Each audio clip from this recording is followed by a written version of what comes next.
Welcome to SASS, everyone. Hello, I am Maria, and just going to share a few announcements with you before we get started.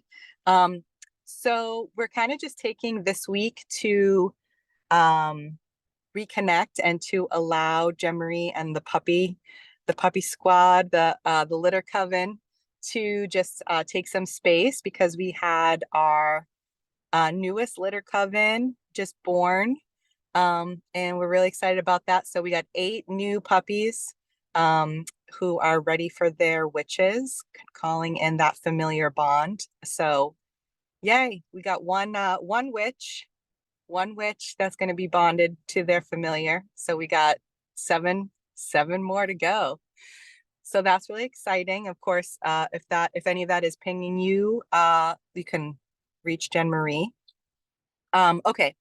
And so, yeah, we're just kind of reconnecting, regrouping this week. But I did want to mention that we have a workshop, Crafting the Bond, on April 28th at 2 p.m. Pacific Standard Time.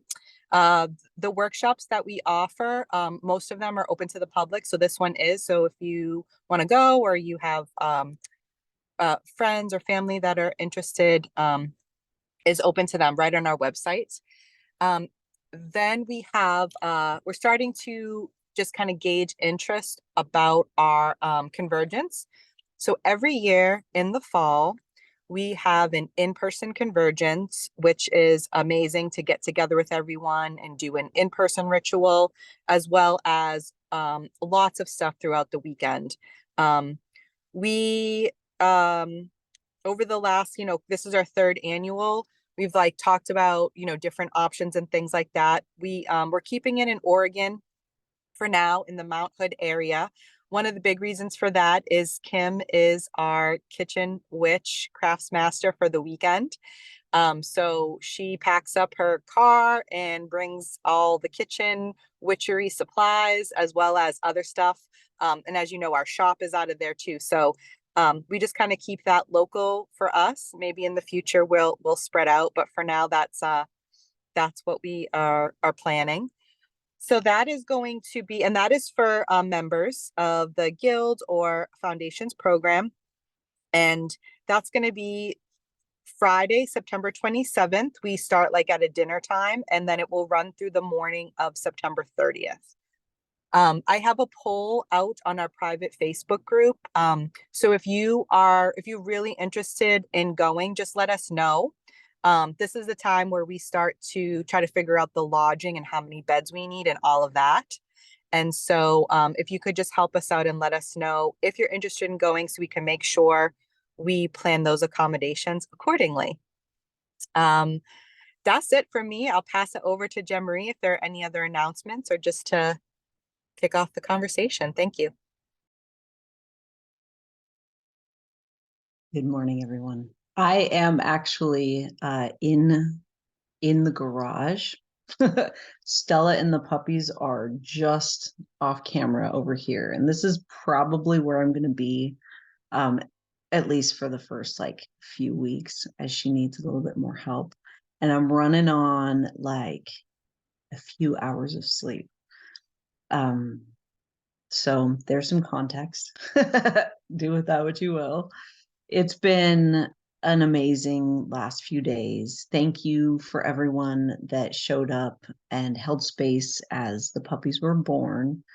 It makes a big difference. And yeah, I will probably show you guys the puppies before we end here today. I am going to have to take off just a little bit early because the sacred space meetings are tonight, the last two of them.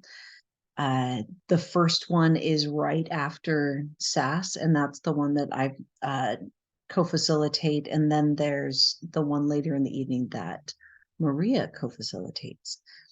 So that's happening. Yeah, we had a really great live this morning on Instagram, actually, for everyone that didn't like join us. The recording's there, but we were talking about the upcoming solar eclipse and kind of what how that is uh, influencing our magical workings over the next few days. But I wanted to talk to you guys about what your experience is. You know, we're a lot more connected to the natural cycles than we have been made to believe, right? And when we start leaning into those uh, shifts and cycles and changes and start really asking our physical bodies, how does the sun and the change in the sun influence, you, and asking our like energetic selves the same kind of question, right? And this is a great time to pull out your book of shadows and make an entry about your experiences over the next few days, just to kind of document how your system uniquely connects to this kind of flow, or even what's happening in your lived experience uh, as this eclipse energy is happening. Does that make sense? So if anyone has any plans or wants to talk about it, like, there's one thing. If you're brand new to SASS, what I'm doing is just like intuitively, like blah, blah, blah, blah, blah, blah. At any point, if something pings you and you're like, oh, I want to talk about that, or if it pings you and you get something totally out of left field and decide you want to change the subject, that is also encouraged. All you have to do is just raise your hand, and I'll jump off and let you kind of jump on, and then we just kind of see where the conversation takes us. This is a space that you're allowed to info dump about what you're experiencing or what you're interested in right now, because again, we're a lot more connected than we have been made to believe. And it's really common for uh, us to be able to learn and expand from each other's experiences when we share them like this. I was talking about in the live how this feels like a really reverent time for me. And this like feeling of turning inward and really looking at the last little bits of maybe resistance that I might have with regards to this big magical working that I'm working on with a bunch of other witches in the support team in creating a sanctuary for neurodivergent witches so that we can have somewhere to meet the physical, emotional, and spiritual needs of our kind of unique way of connecting to life. Um, Words are hard, but that is what we are actively manifesting. And so I'm feeling that this solar eclipse time is an opportunity to really look at, again, the shadow that still exists with regards to manifesting that and all of that kind of stuff, because I've done this work before.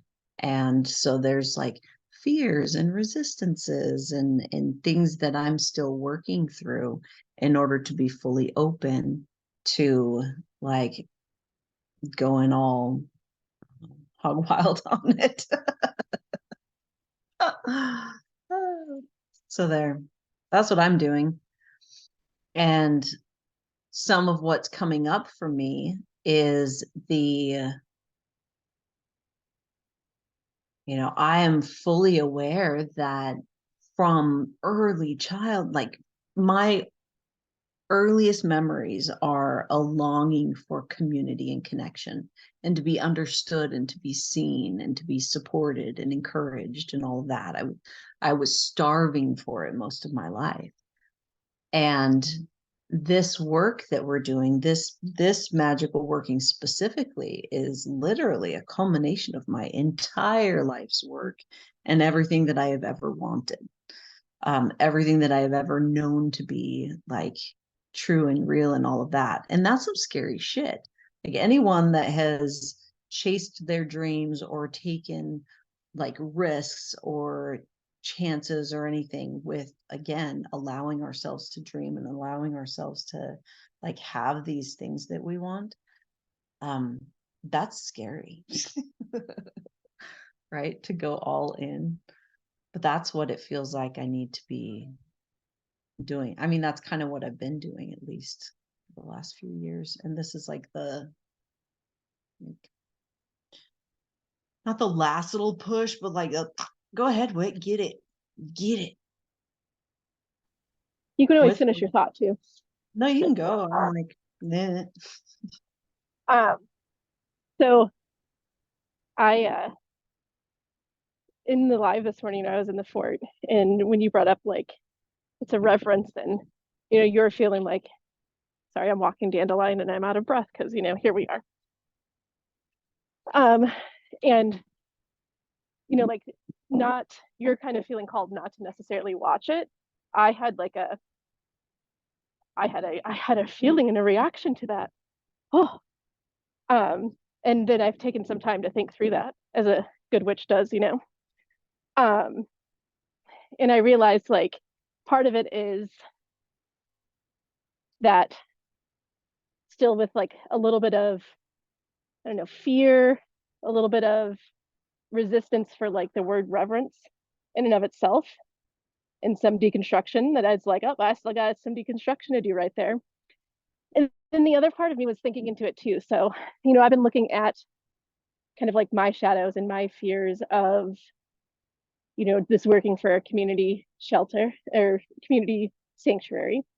And like what I'm feeling more towards it is I want to watch it because I want to, I know it feels like I'm like looking into my shadows like in the face and accepting them.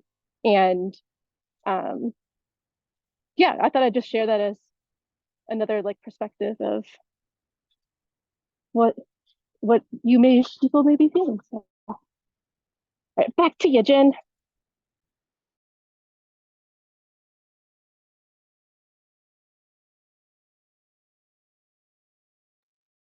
You're still muted. It's because it's a different setup. It's a different setup. It is. I'm on my phone, so this is all tricky. Maud, could you lower my hand because I can't fucking figure it out myself? I appreciate your support. Thank you.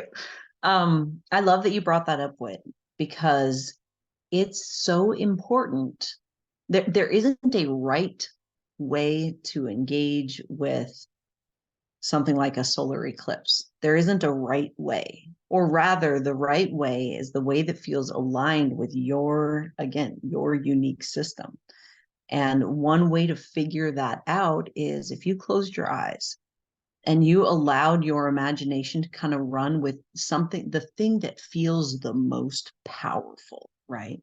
And for me, when I close my eyes, the thing that brings up the most power is this imagery of, the eclipsing sun and me going down on my knees and lowering my head and choosing not to watch, choosing to give this like what is it, once every 20-year cycle of this specific sun. I'm choosing not to watch. I'm choosing to allow it its own space in that like reverence, sacred dance, right? I'm not saying that I will always have this same relationship, but there's something about that that feels really powerful to me. Just like to Wit, it feels powerful to raise their face to the sun and to like, I love that. I love that. It's both. So go ahead, Renee. Hello. I'm having anxiety about the eclipse, and the reason I'm having anxiety about the eclipse is because I know it's very confusing to the animals, the wild animals and the critters, and I just it's just like when in Alaska, it'll start to be spring and all the birds will come back and then the snow will dump on them. And I'm just like, oh, the birds, why'd you come back? So I'm just kind of feeling that anxiety about the confusion I know they're going to be feeling. Um, so I'm, so I'm not looking forward to the eclipse because of that, but I am looking forward to meeting some of my local friends today at the tomb because I bought moon pies for the eclipse. And I will lower my hand and mute myself.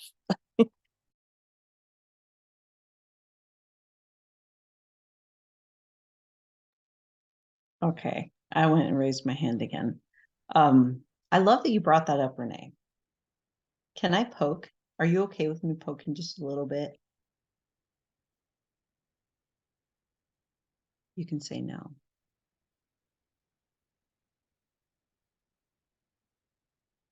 Can you hear me? Am I taking that as a no? Sorry. Oh my gosh, this phone. I was like pushed every button except the right button. I'm always good for I always want to hear what everybody has to say. Okay. So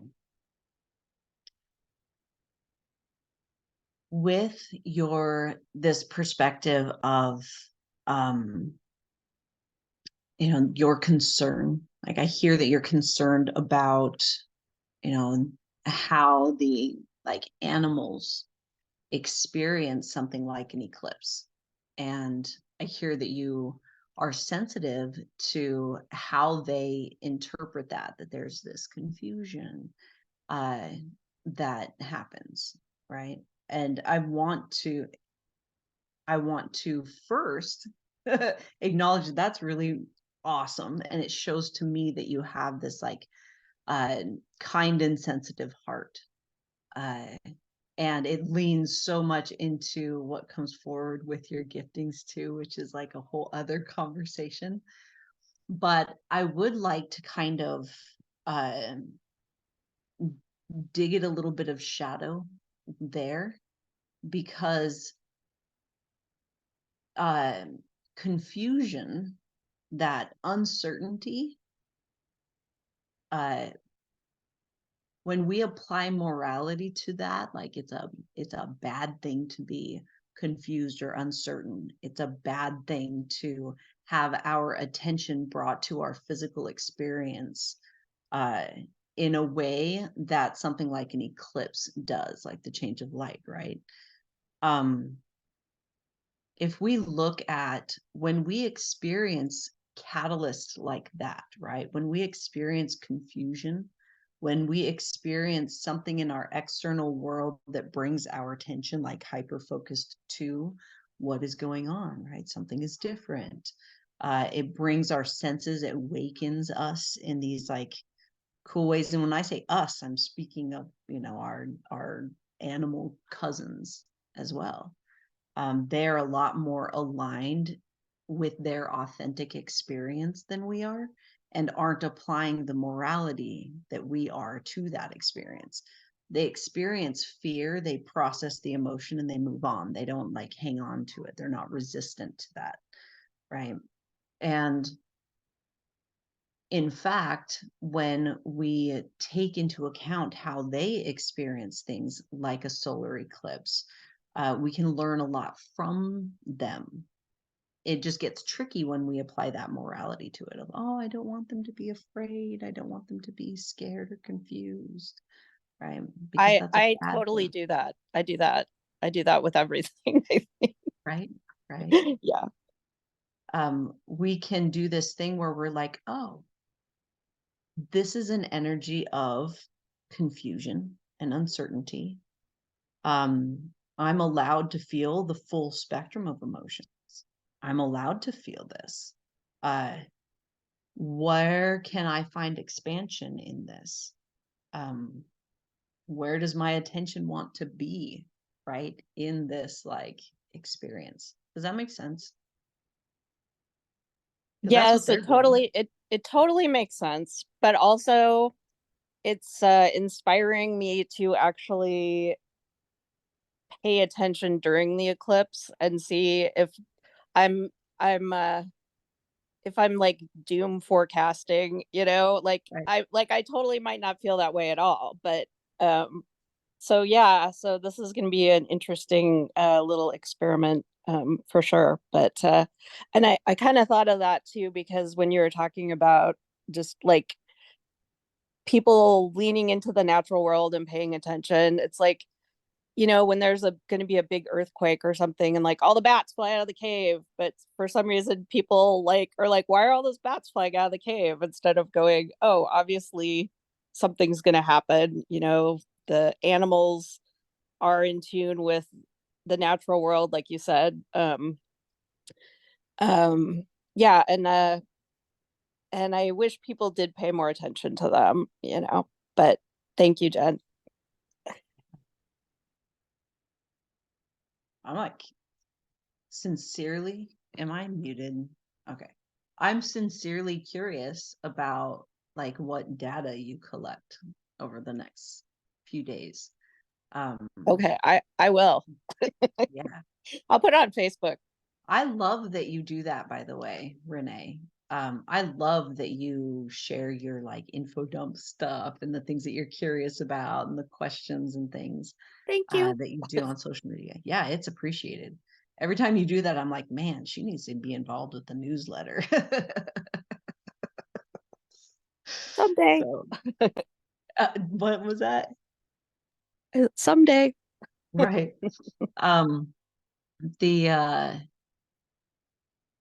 I think that in the same way that the animals are like, oh, something's different, something's shifted, something's new, something's not the same, we can have embraced that same feeling of really digging into this sun meaning the sun that was born at the winter solstice that we have been kind of riding with and growing with over the last few months.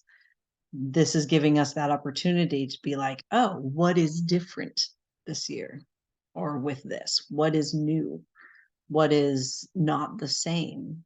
So that when the sun comes back in its full force, we can see it from more aligned with the truth of its nature and do workings along with that. So, yeah, fun stuff.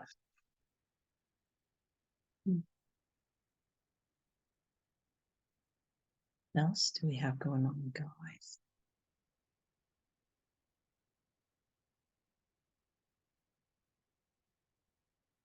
There are a lot of us in here to be this quiet. What is going on in your world? There are a lot of us in here to only have what, two people on camera. Are you guys leaning into that eclipse energy? You can't see.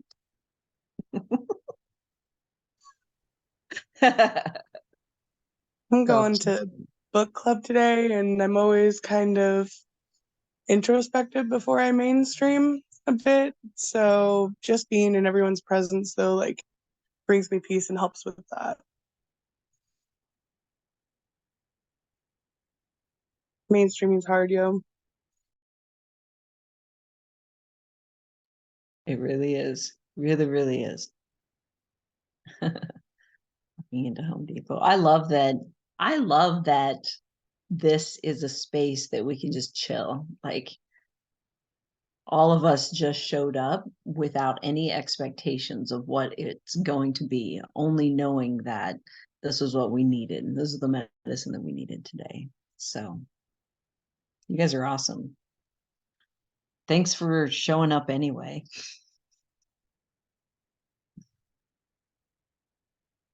I'm working on the bracelets for the cachet box. So that's what the Oh. hammer is about, if anyone was wanting to know.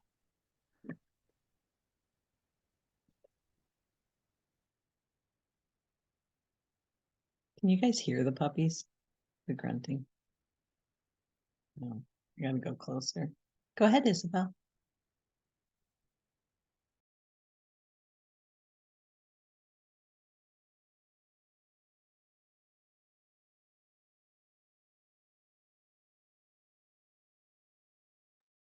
Isabel, if you're talking, you are muted.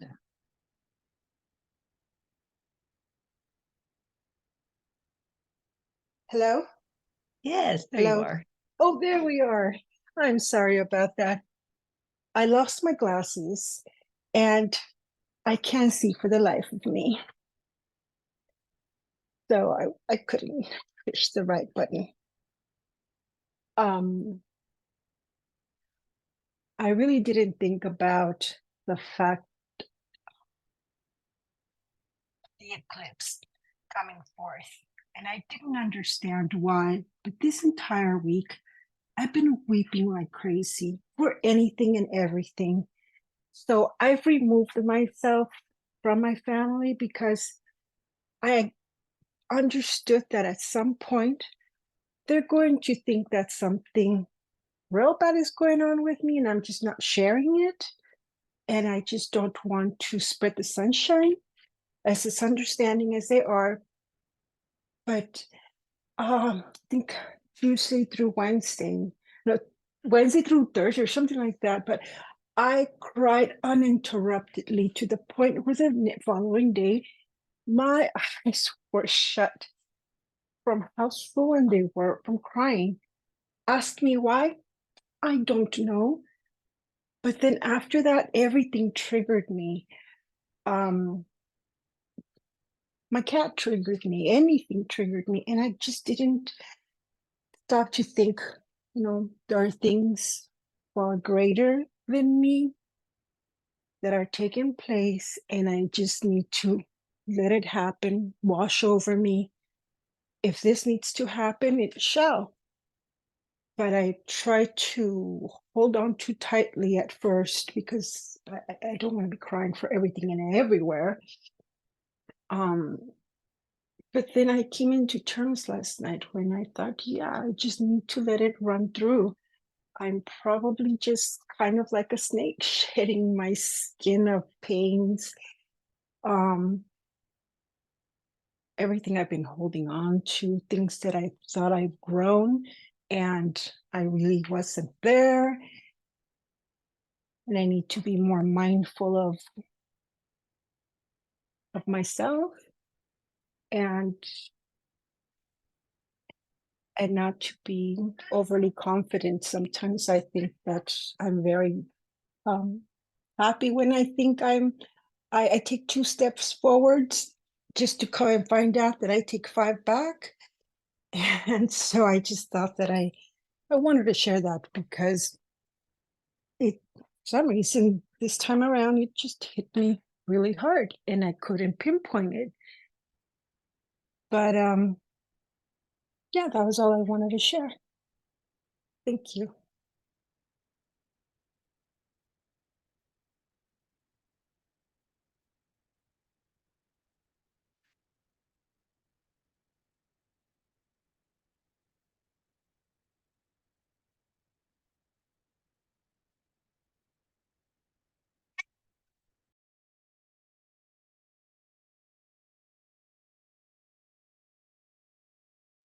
Go ahead, Crystal.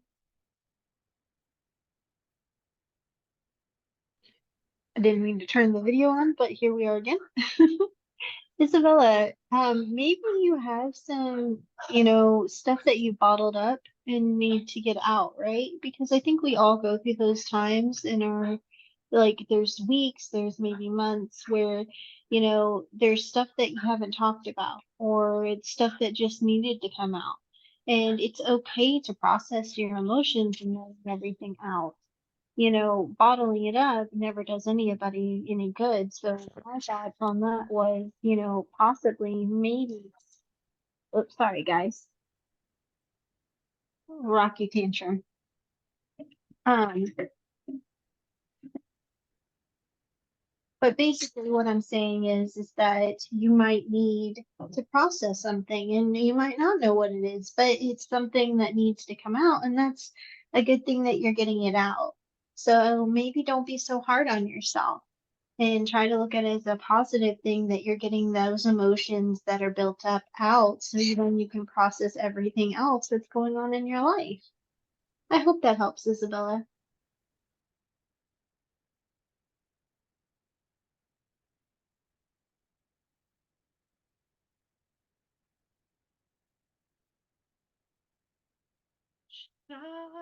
Witches.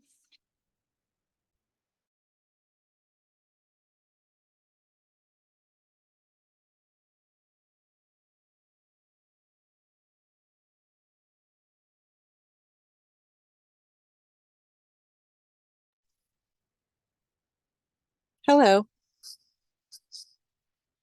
Can you hear me? Because I have like headphones in.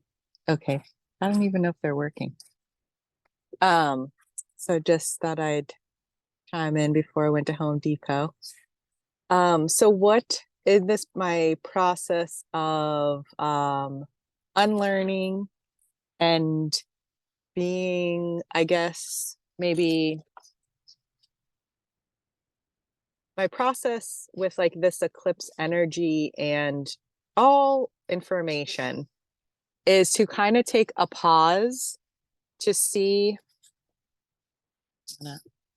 if I can, when you're talking about like these more things, sometimes the words to find to like explain them. So it's kind of like taking a pause in how I'm like associating the feeling that I'm picking up, because I've have all this data from like my previous before. I mean, I've always really been doing deconstruction, just like my vibe.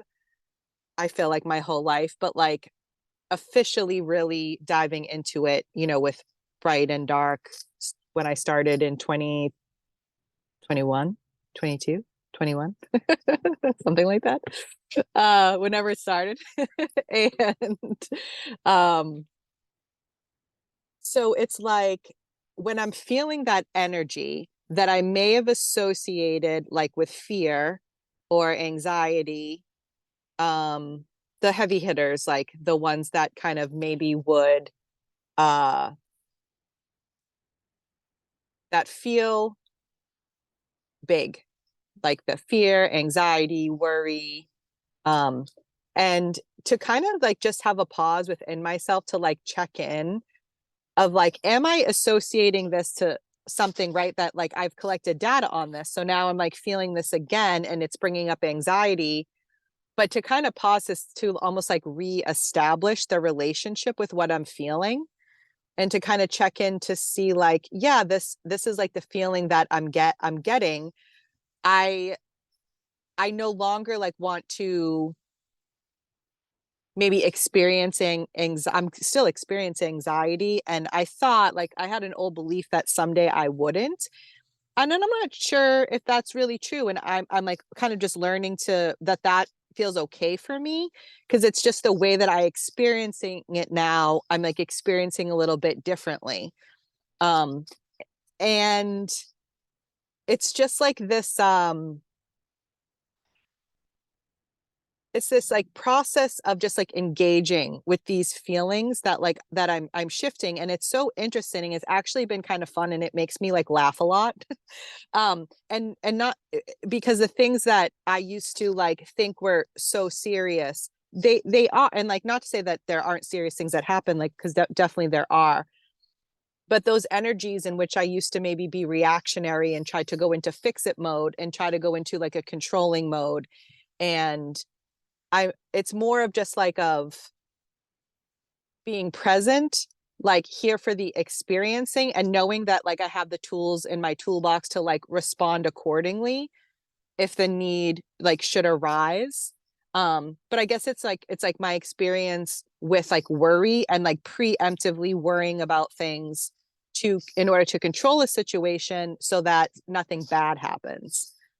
um and so I'm really quite like proud of myself and to be able to kind of like engage with it differently, because that part of me was a protective, one of like my armor for a really really really long time. And I mean, one of the things that did shift is like living environment in a space that is like a little bit more calm, and I think that was definitely one of the reasons that I was able to kind of explore these things, right? Like all in like divine timing, that these things happen. But um the other thing that like I'm just very conscious of is the energy that because I do watch a lot of TikTok and Facebook and stuff like that. I definitely, you know, I do a lot of scrolling. And, you know, just because something means something to somebody else, it doesn't mean that it means that for me. And because I'm someone that like my like antennas go up when I feel like, you know, I'm like a big don't tell me what to do person. I joke about that all the time. In like the best way. And not to say that I don't, I absolutely love feedback. I love information, and I love like I actually like being called out on my bullshit. So it's not like being called out on my bullshit, but if it's like if it's like that someone trying to push their beliefs on me, if that is the vibe, I get my antennas go up and I'm like, you can fuck all the way off. So if I get that vibe, you know, it's just like one, I feel bad that just like the whole indoctrination of like so many things, and that, you know, people are just kind of out there sharing information. And like if I had like if I, you know, if I was like granted a wish, you know, it would be for,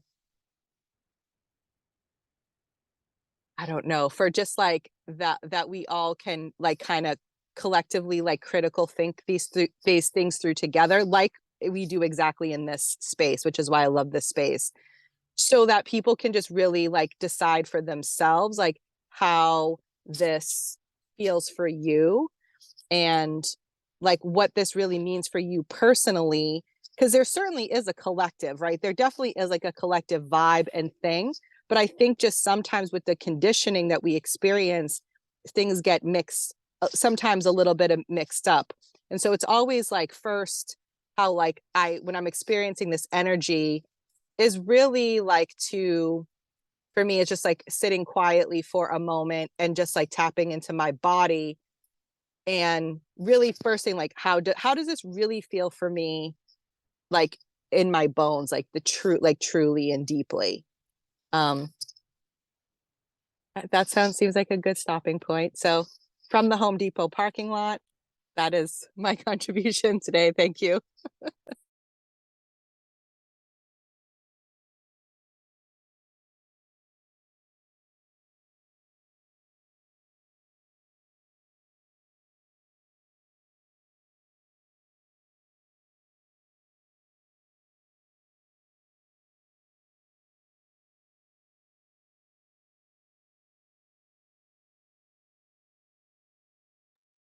Trying to let you guys see. Did you see?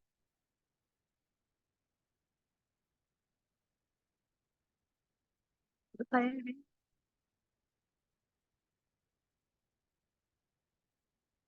So cute. Here, I'll It's do like you better. black and white spots and then just like these black like camouflage, Right? because they camouflage to Stella. Boom.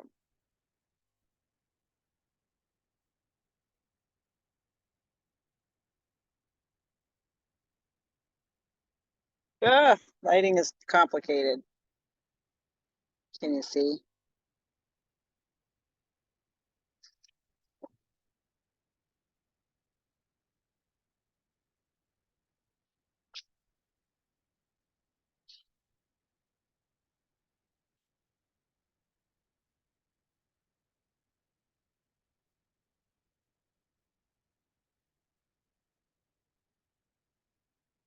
So that's as good as I can get.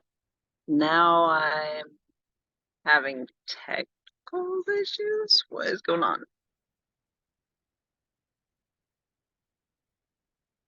Okay. From the phone is really hard. So you guys got a little glimpse, a little teaser. You can go ahead, Renee.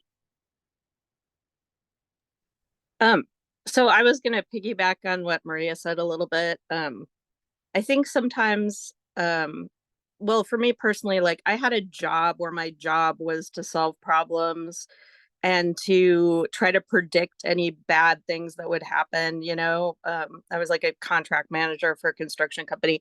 So you kind of, or I shouldn't say you, I have got in the habit of like just worrying about everything all the time and trying to preemptively stop like bad things from happening, or thinking about um and I never really thought of it as like a control thing, but lately I've definitely been thinking about it as a control thing, to just try to forecast every possible outcome and then somehow stop any bad thing from happening. So obviously that's something I need to work on. But I was also going to say, um, I agree with Maria in like, I love like the think tank aspect of things.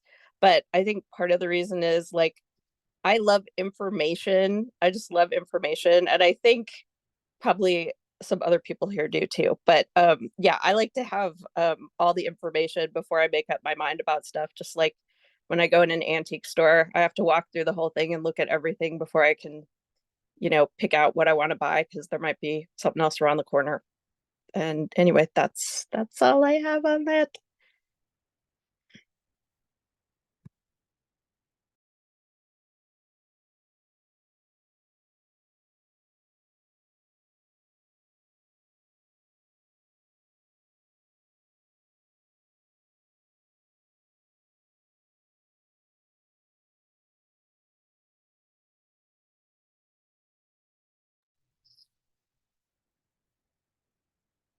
I learned today that if you have a colander, and in case you don't want to look, obviously not to look up at the eclipse, but if you don't have glasses, I learned you can like use a colander and project the little eclipses onto the on shadows on the ground. So I thought that was pretty cool and like pretty witchy.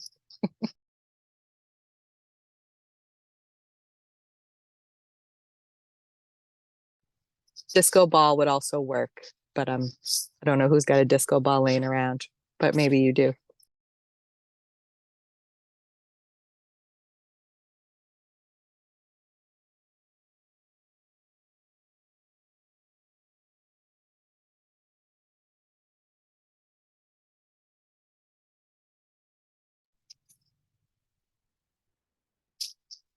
Is it me again? Thanks, Renee, for sharing. It's like, it's interesting too, like to kind of look at that relationship of like, when you're getting pinged, like, you know, for fear, like to run away from danger, right? Like that's an instinct that we all like have. But then it's like these other times, where something's coming up and I'm found myself worrying about it. And for me, that deconstruction process has greatly just really been about to control. And now just like my reframing of it, or my shifting of it, is getting kind of trying to get away from like these bad and good dynamics, and just wanting to almost like experience, just like I like often sit and like wonder, like, why am I here? Like, why am I here on Earth? I mean, I ask myself that at least once a week, but realistically, it's probably more, you know. And I'm pretty sure I'm not going to really get the full extent of the answer until I pass on, which I'm okay with. I think I would like to know, but fine, I'll wait. So like all that feels like I can do is really like to experience. So just to like take in kind of this information and like dance with it, rather than trying to control it. And like, so, people, like one of like my big like things that was really stressed out for me. So I'm a nurse in my mundane life, job. And but really it's all magical to me. But in my 9 to 5, I'm a nurse. And when I depending on the situation, like there's sometimes that I get really very anxiety producing when someone passes away, especially if that someone is younger. Like when it was sudden. I love being in the realm and spaces when someone passes and they're like 90 years old. I'm like, I want to be in the room. I want to feel the energy. Like I love being there to support someone's transition. But when it's sudden and unexpected, and this like just happened for me, I went into the story that, telling myself like, oh, like what I started to, like, what could you have done to prevent this from happening? Why did this happen? Like, you must have missed something, could have done something. So it was like those types of things, like when they come up, that kind of energy.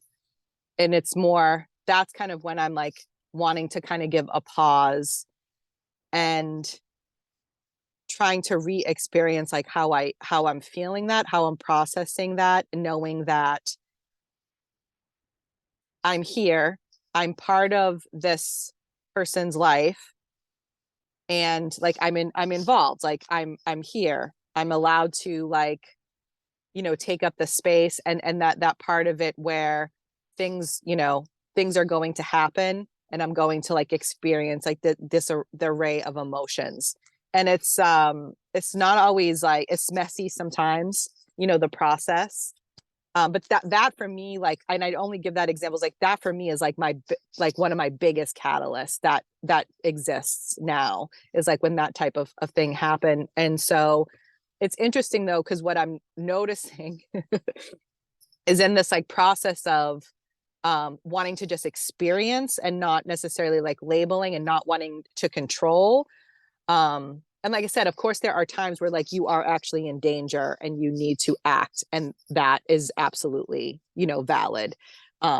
These are the times that I'm talking about more, is when I'm like sitting in my bedroom, like ruminating with my thoughts and experiences. And I'm not in the present moment. I'm in the movie reels, oh my God, a fucking spider just, what are you doing? The spider just came down. It's on my rearview mirror. Sorry, it scared the shit out of me. Hello, how can I help you? Would like to join SASS Mass? Oh my God. You can't make this shit up. You cannot make this shit up. It's a fucking spider just spinning its web Playback right is in. going to be awesome.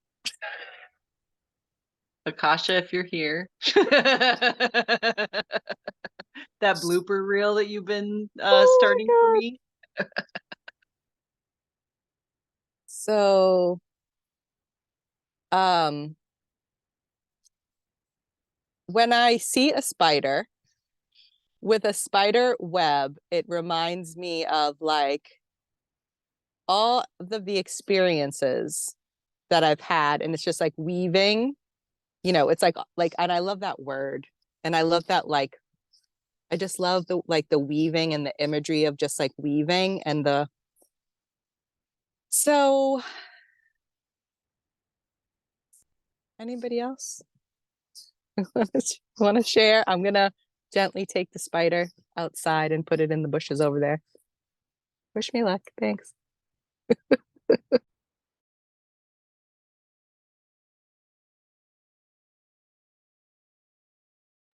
I'm gonna tell my spider story real quick.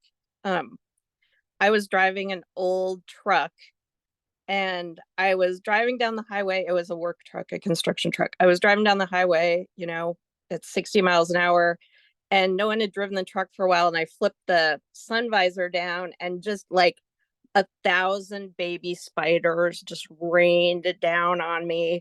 And it was one of those things where you can't do anything, like, except just sit there with 1,000 baby spiders crawling all over you, um, without, or, crash the truck or whatever. But yeah, my husband is also terrified of spiders.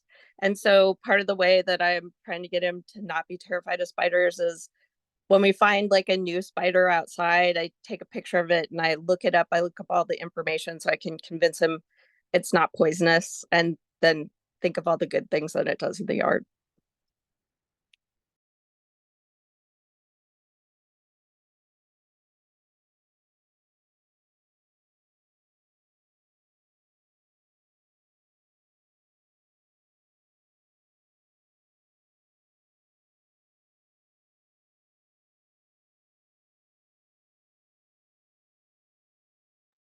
I'm trying to save my voice for sacred space, but spiders have been coming up for me so much lately. Oh, ever since the last convergence, spiders have been really huge for me. Um, and I have a really similar experience to that, Renee. I was sleeping. I lived in the mountains for a couple years, and I was sleeping, and my cat was playing with something, and I couldn't like really aggressively, and I was like, "What are you doing?" Like it was loud, and I couldn't sleep because of it. So I got up to check, and a wolf spider came to have her babies inside of my makeup case. And my cat was trying to play with all the babies. Yeah, I was not happy about that. Um, but when I look back on that, um, actually mosquitoes are kind of what made me have this sort of perspective. But when I look back on it, I'm like, wow, that mother felt safe to essentially finish her creative process in my makeup because that's where my creative energy is probably at its strongest. So I felt like she was kind of drawn to that. Um, and I think about it that way because of mosquitoes. I was upset, and I think it was even in SASS that I was talking about it. That there was a lot of mosquitoes around my last house, and somebody told me to look them up. Like, what does it mean? And I was like, I have no idea. It's a fucking mosquito. It means it's gonna bite me. And like, um, and I looked it up though, and the more that I learned about mosquitoes, um, it's only the female mosquitoes that bite. They only bite once because they need human blood or blood, I guess in general. I think they bite animals too. I don't know that much of a nuance, but they only bite once to be able to finish their gestation period with their babies, and so that they can lay eggs, which of course, we don't want more mosquitoes, so that brings up ick feelings. But when we think about it as a creative process, as a really brave process to uh to bring forth that life, um and she dies afterwards. It's the same thing with octopuses too. They go through this whole process in order to create more life, and then they pass away. um and I think that there's something really beautiful about that.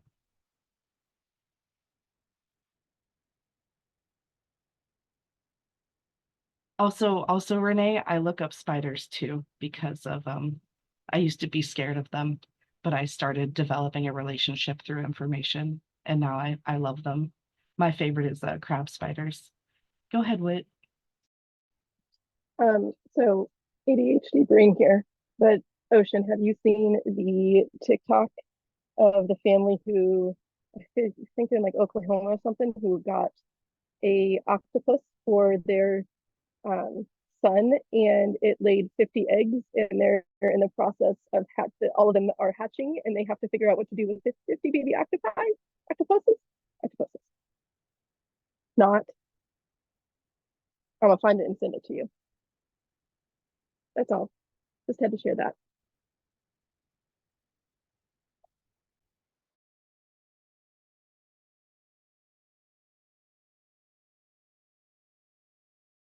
I'm gonna jump in, and if anybody, if well, I don't know if anyone's seen My Octopus Teacher, the movie My Octopus Teacher. I think it's free on Netflix, but it's so good, and it's about a guy that he like develops like a friendship with a little octopus in his diving area that he goes to every day. It's really good, but I don't eat octopus because I think they're just little like I try not to eat anything smarter than me, like I think they're interesting little aliens. I think they have alien DNA. I mean, octopus are wild and cuttlefish are just wild, but I was kind of proud of my mom because she watched the movie, and after the movie she's like, I'm never going to eat another octopus again. But it's a really, really good documentary. And I feel like good documentaries are few and far between these days.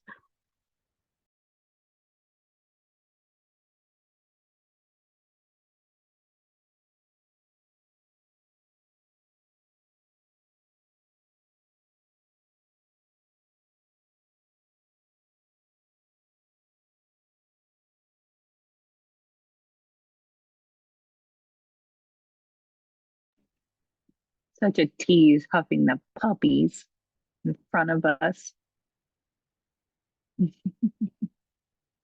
Who is that you're holding?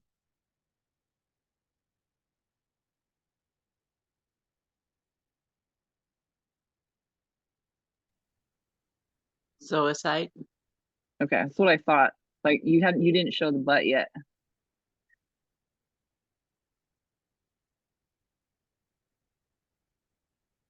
No, yes. Now that you showed the butt, I can tell. Oh, I can hear them. He's got his little tongue sticking out. Oh my goodness. I can't. It's too much. Puppy.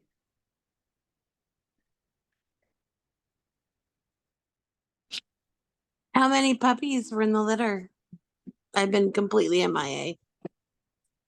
Puppies? There were 8 puppies. There was 4 boys, 4 girls, 4 black with some white spots or just white on them somewhere, and then 4 that are like spotted and tricolored. Oh. Sorry, Jasper's not black. Sorry, he's not black. He has black on him, but he's got like a black stripe and some like brown, like fawn looking colors on his like side.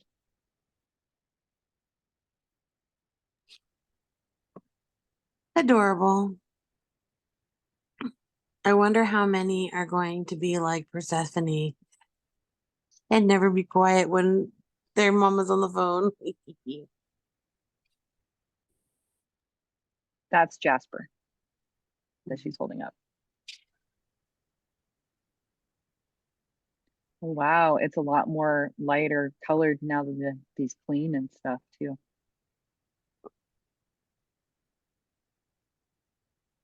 He has like a caramel colored face rather than white. He's really cute. Mm-hmm.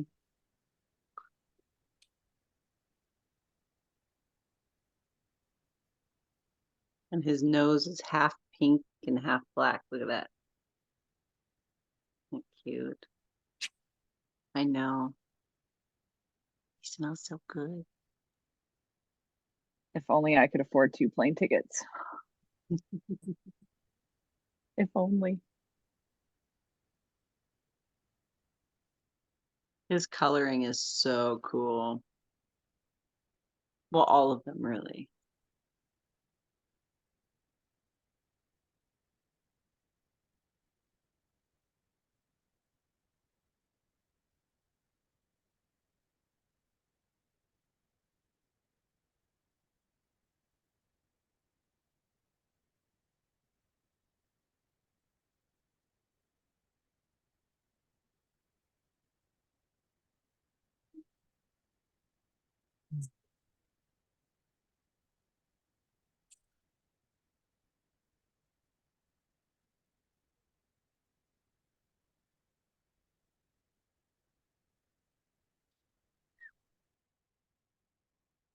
Oh, I'm not muted. Anywho. I'm getting this like, so aside from the eclipse energy, right? That task of like looking for the last little bits of resistance I might be holding for manifesting this like dream, right?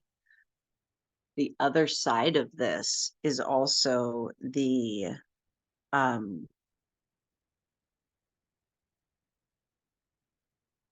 defining that dream, crystallizing it more with the new information that I have gotten over the course of the last, like, well, since the the solstice, since the winter solstice, right? Since the birth of this new sun, which is when we started this magical working. And what we have from then until now, what I've been doing is feeling into what is the energy of this new sun. How does this sun illuminate this dream that I am, actively manifesting?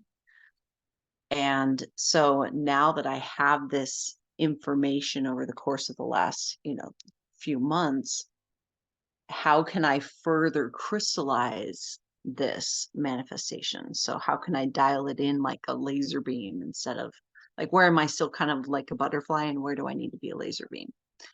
And so that's the other thing that I'm kind of feeling as well, of that underlying current of really and it's something that I say all the time is, allow yourself to dream, and your path feels like remembering. It feels exciting for you.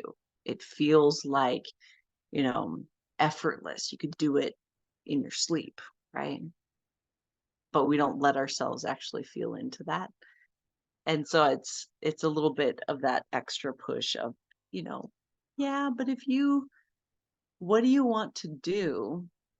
Or what do you want to manifest? What life do you want to participate in out without the lens of capitalism and the patriarchy? Because we have that so deeply ingrained, we don't even let ourselves like have dreams unless those dreams can financially support us, right?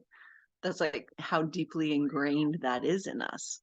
And so the energy that I'm getting is to knock it the fuck off and stop using that lens to view this thing, and start using the lens of alignment. Go ahead, Crystal.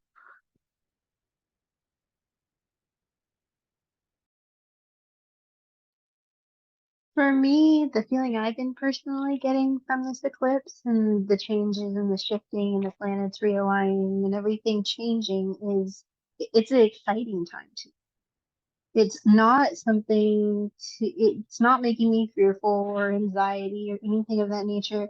It's more like a shift that needed to happen, but it's a positive shift. And of course, everything has its, pros and cons, but it seems to me that it actually is a good thing. And it's something to kind of look more forward to of the changing that's going to be happening around us.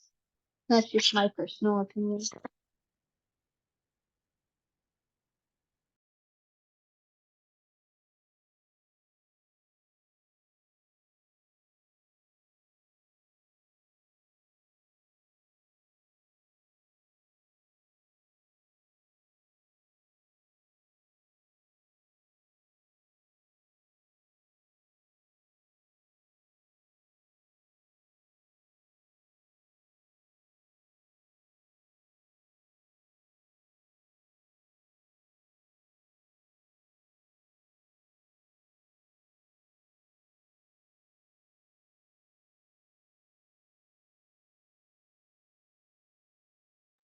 Go for it, Renee.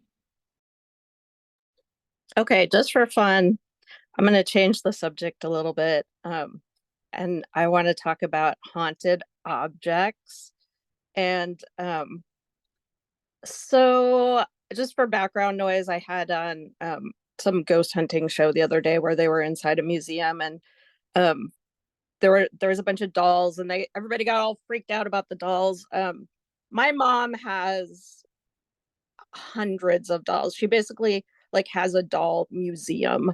Um, and I feel like very uniquely qualified to talk about haunted dolls because out of all the hundreds of dolls she's ever had, there's only two that I think have some weird some weird juice. But I also probably like once a month I'll have a dream about like that the dolls come to life, and they're not really scary, but they'll be like talking to me and I'm always just like, ah, and I kind of want to get out of the room. But so here's the thing on those shows, everything is always that's haunted is always like something terrifying and evil, you know?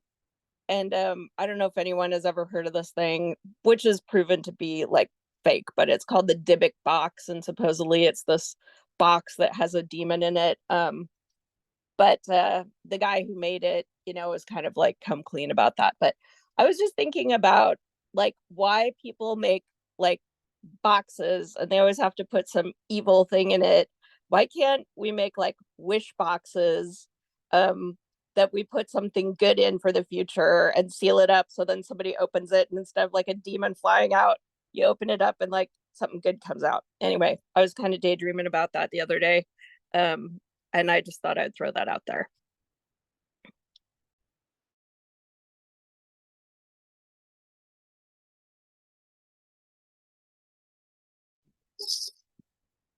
I think Isabel has her hand up. Oh, here I go. Thank you. Well, so very quickly, 4 years ago, I was in Massachusetts and I also love dolls. I got a doll in an antique shop. I fell in love with, she called me, or she called to me, and I brought it home. Nevertheless, my son didn't want me to buy it. When I brought it home, I was so excited. I showed her off, and none of my family members liked it. They just frowned upon it, and whatever. I took it to my space. Sometime happened, and I didn't remember about this doll because it's where I have one of my altars, where it's not a room I'm always in. And for whatever reason, I walked in and I was cleaning and I couldn't find the doll. No big deal. And I started asking around and I thought, okay, it creeped out my husband because it was just him and I living now alone. And nobody would confess to the fact that they moved it or they hid it. I even thought maybe he threw it away, but he would never. But anyway, almost a whole year passed by and I thought someone threw it away. I found it all wrapped up in my attic. So I told my husband, you should have just told me. I mean, if it bothers you that much, but don't hide things or move things. And he says, I would never touch your things. I never have, which he never has. He doesn't even go in my purse or in my space even if I told him to. But after that, the doll kept showing up in different places. Now I have no logical explanation. I kind of hate that about it.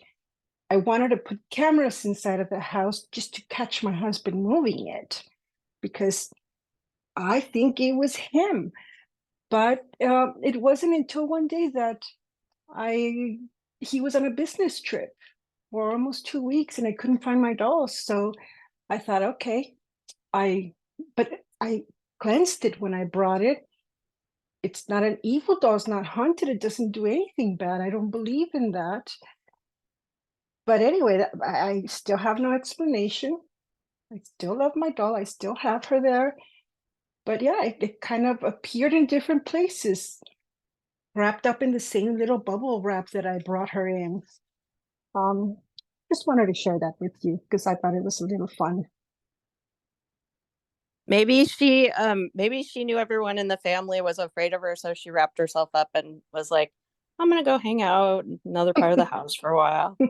Yeah, probably.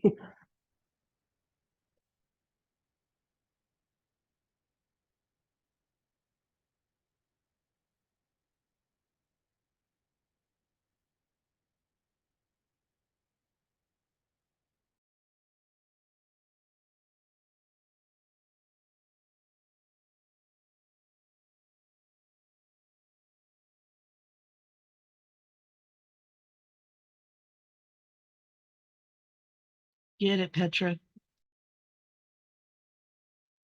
Hello. I know we're supposed to be talking about spooky stuff. I just finished like sobbing all over my yoga mat. So this is gonna be a change of subject, sorry.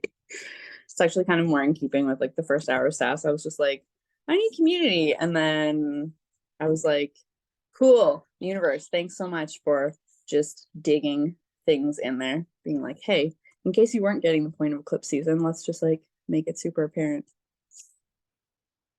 I know that usually we like to keep heavier stuff. I don't know that this is very heavy. I just have big feelings because I'm a Cancer. But to sacred space. But I financially can't access that. So I don't want to like, I'm not going to share super intense details or anything like that. I just think for me, I just need to not hide in like what's happening for me, and kind of what's coming up. And I also wanted to see if the themes are resonating for anyone else. I'm a cardinal sign. I'm a Cancer stellium, and a Cancer sun. So this eclipse is hitting my 5th house, which is the house of self, in like kind of your self-expression and things like that. And so it's been really wild and kind of hard in certain ways. I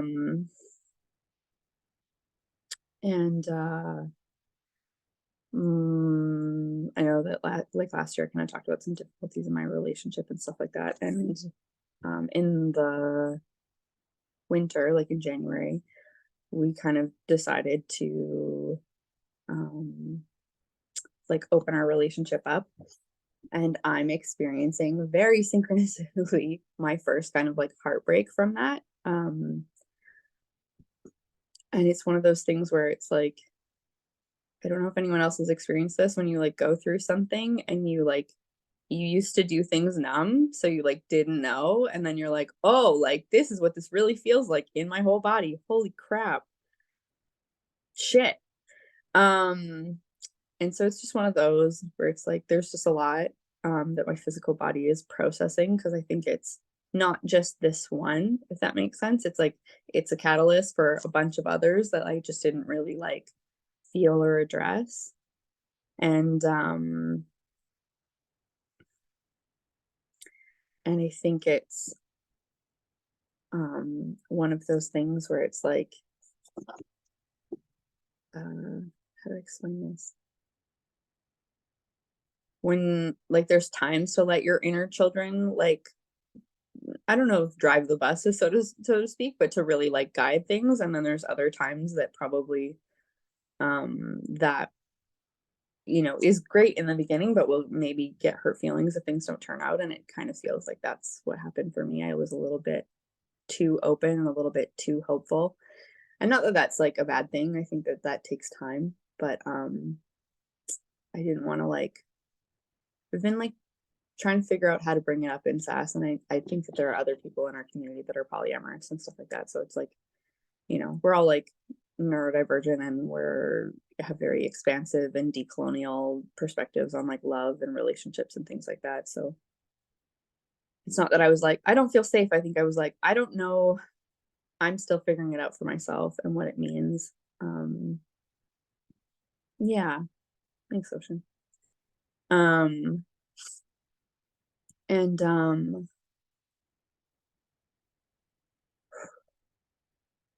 I think the thing that I just kind of want to bring up and like ask if anybody else has experienced this and like what they kind of did to like reroot themselves is that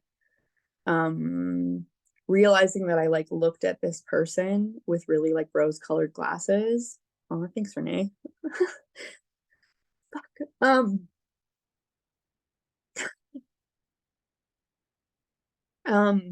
And then I was doing the brave thing of going over there yesterday to kind of like have a conversation about needs and being like, hey, if this actually can't be what I need, like we need to de-escalate this to friendship, and that's totally fine. And like we're both relationship anarchists, like that's a totally acceptable move. It's not like, hey, you're just completely out of my life. I've never been like that, even with exes, unless they were totally trash. And then usually it took me quite a bit. It's the Cancer placements. I'm just like, I give people a lot of chances. Sometimes too many, I'm learning. Not with this person, but just in life. But rose-colored glasses came off yesterday, and kind of my brain, I don't know if anyone's ever experienced this, where like something shifts and then you're like, your body's like, here's all the shit you didn't see. And I realized that this person is like so much like my dad, like so much in some ways of like, they have disavowed themselves of their relationship with their own anger, which means that there's a lot of like judgment, control, contempt, like things, but they're under the surface. Does that make sense? And realizing that like the ways that I was feeling in my body wasn't like attraction or like or like actual safety. It was like, it was familiarity, and I couldn't place it. Like I wasn't sure. And this is the hard part. This is the part that I'm like, if anybody else like has roadmapped themselves through this, I would really love to know. Not like in a prescriptive, like do this way, but in a like, if you feel safe, like sharing this, I would just be so grateful. You don't have to do it here, even if you want to like message me on Discord or like whatever. I obviously will do research because like, hi, have we met me? But like, there's just a part of me that's like, how do I trust my judgment when like I got so taken in by someone, and it's not like anything really bad happened. It's not like nothing super terrible happened, but it's one of those things where it's like, I know how to tell if people are like not good friends, like, but it feels really hard romantically. I don't know if I think that that's trauma. Maybe there's autism stuff in there. Maybe it's like before I was really emotionally avoidant. So it was like, and not emotionally available. So it was like, I didn't get hurt because I wasn't there emotionally. But this sucks. And it's really hard. And it doesn't mean I'm like gonna give up on polyamory or anything like that. It just, there's this space, and I know also it's very early and I need to sit with like my guides and whatnot. And I had, oh God. After the conversation was done, I was over at their place. I went to the bathroom and I had this very clear, like in my sternum voice, not my voice, very much a guide's voice, be like, this is protection. This person isn't safe yet and they would destroy you. And we are protecting you, like for them and for you, because destroying you would hurt them more, and you would, and then they were like, they would destroy you and you would let them. And I was like, bah. And so I'm just sitting with all of that and trying to be like, how do I trust my own judgment in this and whatnot. So if anyone has any like similar experiences where you're like, shit, I like totally read that wrong and now I have to try to cultivate self-trust, I would like love to hear how you did that. And also part of me wants to be like, I'm not open to compassion or care, but I am. I really am. It's like, I know that I'm trying to like, because I feel so activated about this, because this feels like dysregulating. I know that there are parts of me that are like, let's go to the autopilot of like, be a little lone wolf island. And it's like, that's why I'm sitting in here and being like, I gotta say these fucking things because this is my community. And I know in my bones that you all care about me a lot. And I'm so grateful for that. And I know that I say that a lot, and I don't say it as a people pleasing thing. I really do say it from like an authentic, like recognizing what I actually have in terms of like access to like care and community is really important for me, because it's really helpful for me to remind my nervous system, like, hey, even though you have been really alone for a lot of your life because of neglect, like you are not actually alone. Like there are people who give a fuck about you, and it is hard for you to let them in, but that doesn't mean that they don't want to be in there with you. So you all have been, I wouldn't be able to be doing what I'm doing in the real world without this community. Like I came here in like December or November 2022, and like I was so much more feral than I am now. Not that I'm tamed either, but like, you know, and I just like, I know that I like, you know, may or may not, because I don't know what life holds, like ever see your guys' legs in real life. I'm like, but I like, I just want you to know that I love all of you so much, and I'm so grateful for this space, and I'm so grateful for the community, and I'm so grateful for the care, even though sometimes like I'm so certain that I have come into this space and been like completely like dysregulated and almost like unhinged, and somehow have just always been met, and I like that is something my nervous system is getting used to. So I just wanted to say that, and I'm like, I can't reiterate the question because I need to blow my nose and I can't think because sensory wise it's murdering me, but I'm just gonna unmute and turn my camera off and then let anybody say somebody else tell whoever's next. Okay, thanks team, love you. That would be me. I am next. So full disclosure, Petra, for the first part of what you shared, I was actually outside helping Stella, and I sat down and was able to really engage when you started talking about an alternative relationship like dynamics, which I have a lot of experience with, and am currently in an alternative, what would be considered an alternatively structured relationship. So number one, I find it interesting that I only have a little bit of that information and yet still feel inclined that there's something there to share. And also, I find it interesting that you weren't able to reiterate the question at the end for your own reasons. So here we are. And clearly, there was some kind of like, you know, freestyle diving in head first kind of thing that needed to happen here. Do with that what you will. I see you. Alternative relationship dynamics are like they poke in places that traditional relationships don't go, right? There's it's a different like way to look at uh our relationship with things like control and our relationship with advocating for our needs and all of those things um in like a very all up in your face way.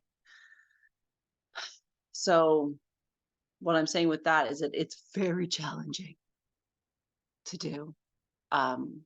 So my hand is on your back with that, with whatever it is that you're experiencing. I can tell you already that I know that it's challenging because that's how that shit is.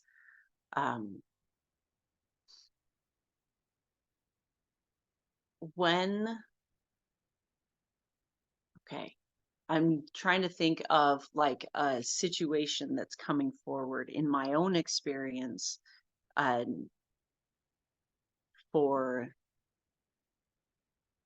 and if you want to like ask a specific question, you're welcome to. I'm fine with just freestyling and seeing what comes up as well. But when it comes to choosing whether to engage in a relationship with another person in any way, right? Your heart is never going to lie to you. That's an illusion, right? Just because that path might be tumultuous or difficult or challenging in some way does not mean that you made a wrong choice or that this was a bad thing. And I know that you know this, right? But it's times like this that we need to remind ourselves of that. Oh, yeah, yes, I'm feeling these things and it's okay. I'm allowed to feel this full spectrum. There's something here for me in some way because I'm experiencing it just because of that, like just taking it at the surface level, right? And being able to collect the data of the experience. What of this experience was yuck and what was yum about this? And how can I use this experience for my expansion to be a better partner in the future and to be a better partner to myself, right? Or a better advocate for myself.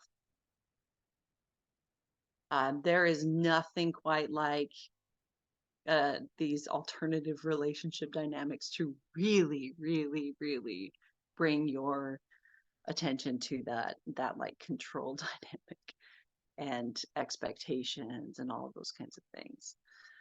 So with all that being said, if that didn't answer or help, like feel free to ask any direct question about any of that too. And I'm really looking forward to when my dear friend Casey is able to, when they get through their I don't know the names of things, I always screw it up. They are just finishing up their degree in clinical psychology for this specific topic of alternative relationship dynamics and gender identity and all of that kind of stuff. So she's been involved in the shadow of all of what we've been doing for the last few years. But I'm really looking forward to introducing you guys to her. So go ahead, Petra. I don't have any specific questions. I think that was just really helpful in terms of questions, like to ask and reflect. I think that that's part of it. Even as you were like asking, my brain was being like, yeah, here are all these things. And also like this person helped you feel loved and cared for in a way that you really needed so that you could be brave. Like I went and read a poem at like an International Women's Poem thing on like the beginning of the month. And I did part of that because they also like write poetry, and they were like, you should totally do that if that's something that you want to do. Like, and I checked in with my body, and my body was like, fuck yeah. And it was like one of those things where it's like, it's hard because I think sometimes we forget that like love and care can make us brave. Like it gives us a cushion. And even like, I know that like, I don't have to lose this person, but I do have to grieve parts of what I'm losing, like, and be honest about what I have capacity for in that process. And that's really challenging for me because I have so much abandonment stuff that sometimes I don't know how to hold things with an open hand. Like it's just really, really challenging. And so like I even have a poem about that where it's like, you know, my guides love to be like, here's a predictive, like a little like prophetic poem, like you're gonna need this in a couple months. Like you're just gonna go back and be like, oh, that was for me. Cool. Like, shit. But yeah, I don't know who's next, but I'm open to whoever it is. I believe Maria is next. Hello. I'm just hiding in the corner of the Home Depot Garden Center because I wanted to weigh in. So I don't hope it's not loud, but I love you, Maria. This is great. Petra, there's a lot like when you talk and sometimes when you share, and I'm learning like astrologically, there's just some similarities between the two of us. And it's interesting, like I haven't been in an alternative relationship style, but I know that that's because of conditioning, because I feel like I probably would. And so that's still something that I'm like exploring. But when you talked about like the rose colored glasses, I like fully and deeply resonate with that. And I was in like a 10-year relationship, and then that relationship ended, and then I got married and that relationship ended. And I definitely heavily had like I like know now there was like a lot of rose colored glasses, but you know, for me, like I could talk about this like for like a couple of hours just on this like topic and that relationship. And someone once called me a serial monogamist, and that like resonated with me. I was like, that's interesting. But the having the abandonment there from both parents, and then like having that connection in a relationship, like that relationship with my partner was like important. And I didn't fully I wasn't like fully aware that that was filling that part for me. And I am like fully, like I am more aware of it now, but I absolutely was in like, I had this my the way that I approached both of those relationships was like, I was there to help them because I was the resilient one. I was the one who could like figure all the things. I was the one that was like the problem solver, and I was gonna like survive no matter what. And I'll take you all along with me. Like that's what I felt like was my purpose. And then that all, tower moments in both of those occurred. And then I was left with, what do you want? And that was like the hardest fucking question that I've ever had to answer in my whole life. What do you want? And I'm allowed to actually have what I want, not to like be a fix it.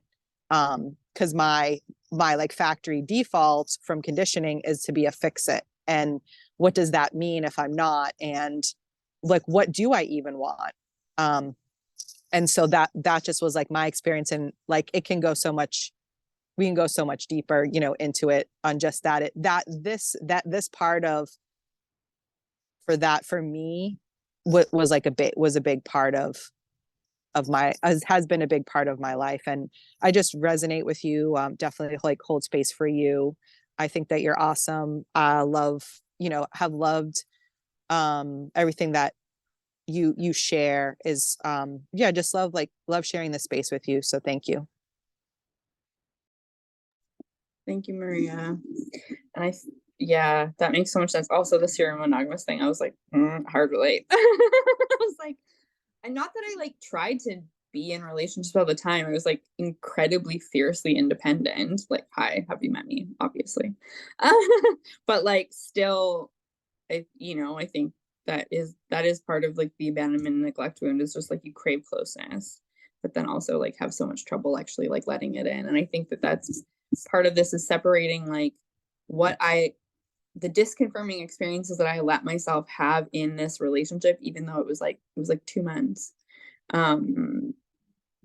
that were just such a break from my pattern. And that the lesson is not like, don't do those things. It's like, sometimes you're going to do these things and it's still not going to work out. Because I let myself be held. I let myself be not the fix it. I let myself, not that they were the fix it either, but like to really surrender and like let myself be really vulnerable and be really honest and cry and just like let someone hold me and like let someone like meet my emotions and say really like insightful,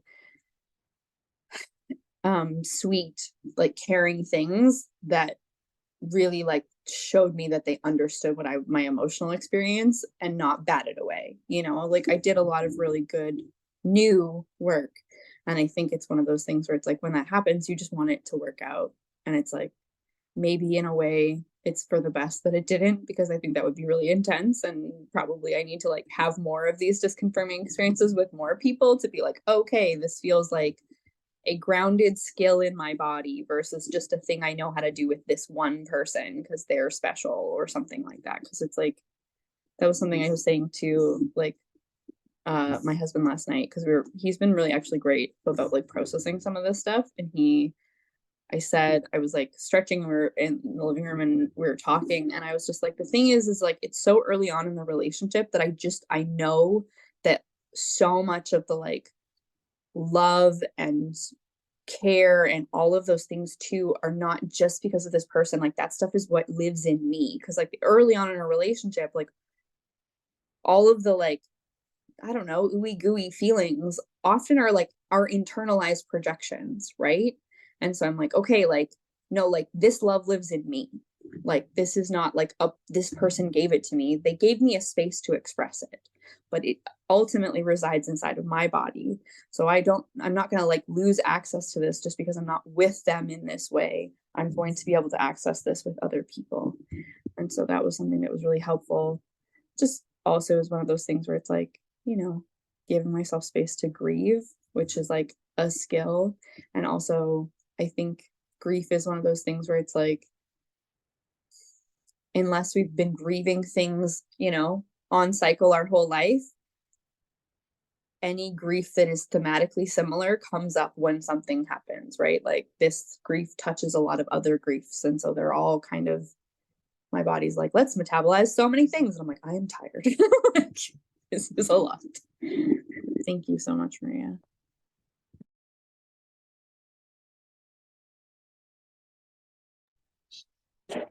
That's why like I had an incredibly hard time with like online dating. Because it was like somebody talks to you for a minute and then they stop talking to you. And I'm like, why did they stop talking to me? And there's like was no goodbye. And I was like, I don't, this is like weird. I was like, at least just say goodbye. Like, you know, but it was like that kind of like, yeah, that dating, that it's a big data collection for sure. Chantel. Hi, good morning. Where are you, Petra? Oh, hi. I love that you came full circle in that you literally talked your answer out of you. That was so fun to watch. Yeah, you were talking about how it was a grounded skill in your body and you needed to practice it, give yourself space to breathe, and space to grieve. And yeah, that was just really cool watching you figure that out, because I think that the question I wrote down was, how can you trust yourself moving forward? The rose-colored glasses came off. It sounded like you were beating yourself up for not seeing it sooner. And then in that same sentence, you said it's just like the relationship with your dad. So it was familiar. And so potentially you did see it. It was just something that you had to play out in order to see it. And that's such an eclipse Chiron kind of moment. Right? Yeah, so you work through that first relationship, your family. Now you get to see how it ripples out and the reflections in how that relationship plays out in every relationship. And that wound, I guess, plays out in every relationship. So compassion, my love, you had all of the answers. And what a cool thing to be part of. Thank you for sharing that with us. That was cool. Thank you, Chantel. I really appreciate that. And yeah, I think it's one of those things. I'm such a verbal processor too, especially when I'm like flooded. It's just really hard to like find the way through the super big feelings. And so it's so helpful to have like, yeah, absolutely. It's really helpful to have these spaces to kind of like, you know, hold the energy of those really big feelings without it feeling overwhelming, and then be able to like get and be like, okay, yeah, actually I do know what I'm doing. I just like kind of forgot because I was really, really overwhelmed because also being traumatized and autistic and like all the things, the feelings can be huge. So thank you. I really appreciate that.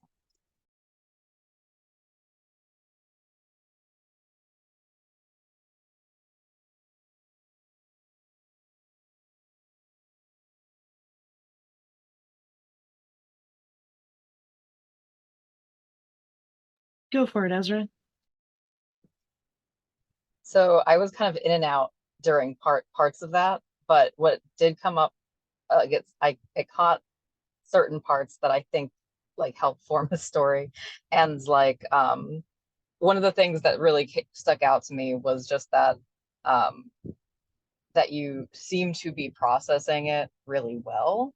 And like by coming here, by seeing how by expressing what happened to your community, and then like seeing how your husband is supporting you and seeing how you are supporting yourself. Like I think, you know, as far as like what this was here to show you, like that, like it feels like you did it. So it feels like you're doing it.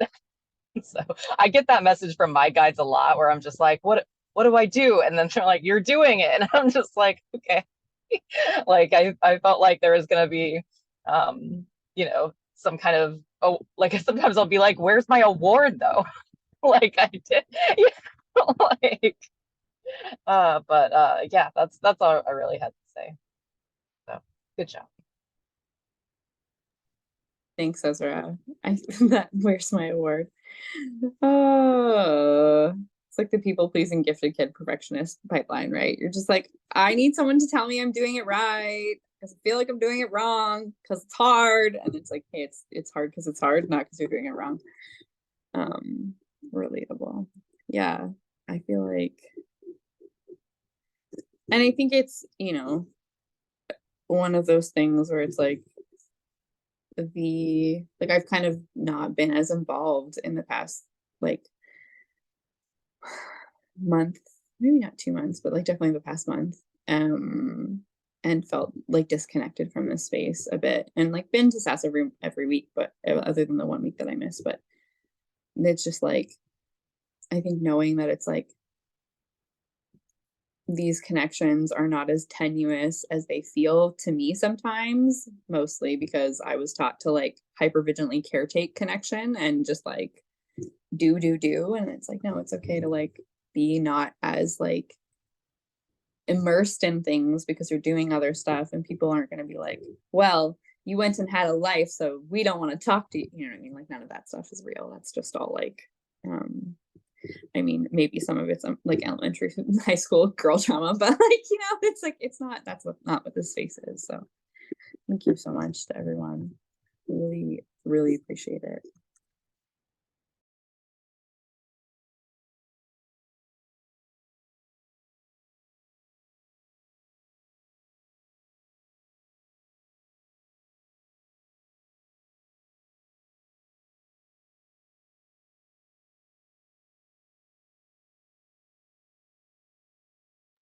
Do you guys want to hear the like, it's like one paragraph, for my journey to the heart daily meditations for on the path to freeing your soul? It's like Melanie B. So she's like the codependency queen lady.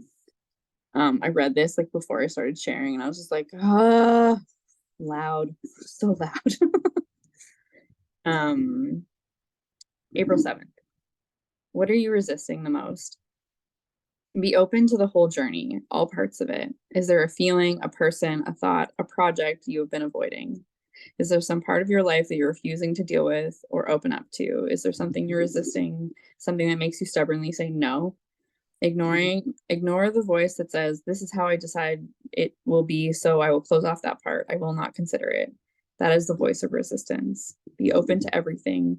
Your most valuable lessons may well come from the things you're resisting the most. It's just like, well, that's freaking timely. That's crap. So it's like, here, that might help someone else. And also, like, this book is amazing. So I should put it in like the big group, because I feel like I have it on my phone as a digital book, and I always just like look at it randomly, and I'm like, this is always just so spot on. And it's been in my life for like since 2010. And it just always somehow like has something for me. So yeah. I will hand it over to whoever is running the show.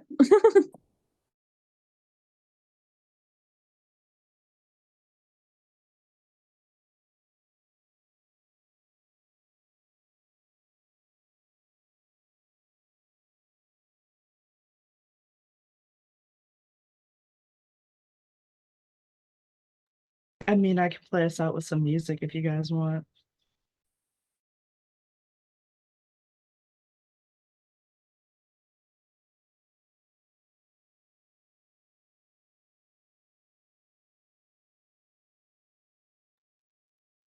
Sure. Anyone that wants to can head over to Sacred Space now, or if you want to come to the later session, that will be at 6 p.m. Pacific, 9 p.m. Eastern.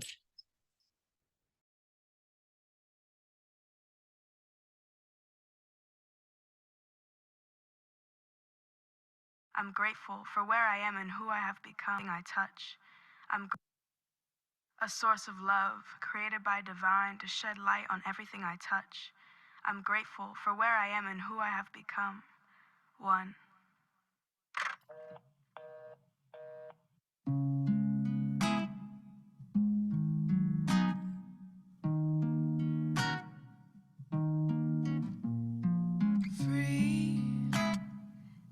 into my dreams. Receive the messages and listen. Pay attention to your feelings, intuition. Exhale to find release. Inhale to find my peace. So no longer chasing a high. To ease up my mind, intuition save my life. 444, a blessing in disguise. My angels guiding me with love and light, reminding me that I'm protected for life. 444, that gut feeling, never deceiving. Intuition, intuition, intuition. People lie sometimes, I see it with my third eye. Got a feeling in my soul, and I won't second guess myself. 'Cause I know myself, no reason not to trust myself. I guess the people in my life back then, I simply manifested. Can't believe I let myself go the way I did, but I reconnected with my higher self. Focused on my growth and my mental health. I deserve respect and devotion, 'cause there's no replication. Trust yourself, you know yourself. No reason why you should doubt yourself. Intuition. 444, a blessing in disguise. My angels guiding me with love and light, reminding me that I'm protected for life. 444, that gut feeling, never deceiving. Intuition, intuition.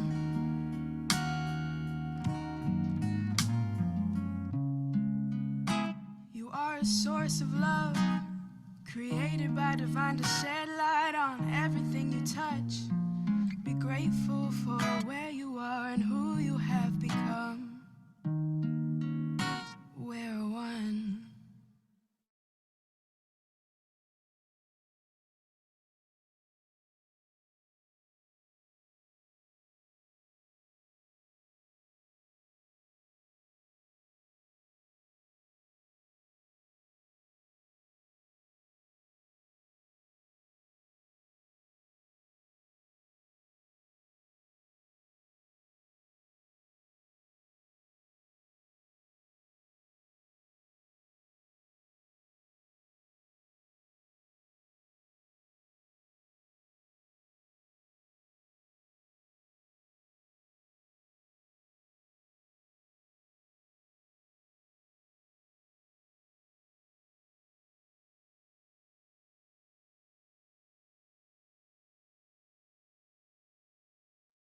Thank you, Ocean.